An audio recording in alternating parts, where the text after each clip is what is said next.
السلام علیکم ورحمۃ اللہ وبرکاتہ۔ عزیز طلبہ، آج کی اس ویڈیو میں ہم سبق نمبر 18 کے سوالات و جوابات حل کریں گے۔ تو آئیے ویڈیو کو شروع کرتے ہیں۔ پہلا سوال ہے، اس نظم کا شاعر کون ہے؟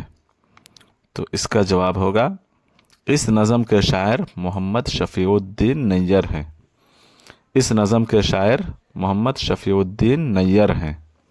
دوسرا سوال ہے، اس نظم میں شاعر کس کے دربار میں اپنی عرض پیش کر رہا ہے؟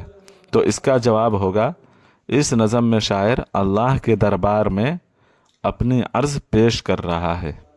اس نظم میں شاعر اللہ کے دربار میں اپنی عرض پیش کر رہا ہے۔ سوال نمبر 3 ہے، شاعر نے خدا سے اپنی قوم کے لیے کیا کیا دعائیں مانگی؟ صرف 3 کا ذکر کیجیے۔ تو اس کا جواب ہوگا، لوگ ایک دوسرے کے ہمدرد اور غمخوار ہوں، لوگوں میں نفرت اور تعصب نہ ہو، اور لوگوں کے دل خدمت انسان سے سرشار ہوں۔ لوگ ایک دوسرے کے ہمدرد اور غمخوار ہوں، لوگوں میں نفرت اور تعصب نہ ہو، اور لوگوں کے دل خدمت انسان سے سرشار ہو۔ سوال نمبر 4 ہے، شاعر کے نزدیک کون سی عادتیں اچھی ہیں؟ تو اس کا جواب ہے، شاعر کے ہمدردی، غمخواری، حصول علم اور خدمت انسان، صدق، عدل شاعر کے نزدیک اچھے جذبے ہیں۔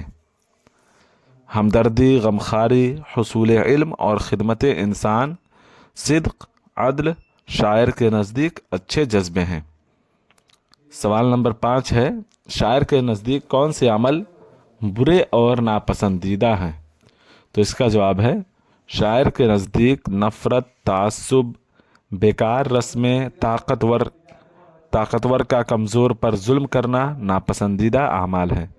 شاعر کے نزدیک نفرت، تعصب، بیکار رسمیں، طاقتور کا کمزور پر ظلم کرنا ناپسندیدہ افعال ہیں۔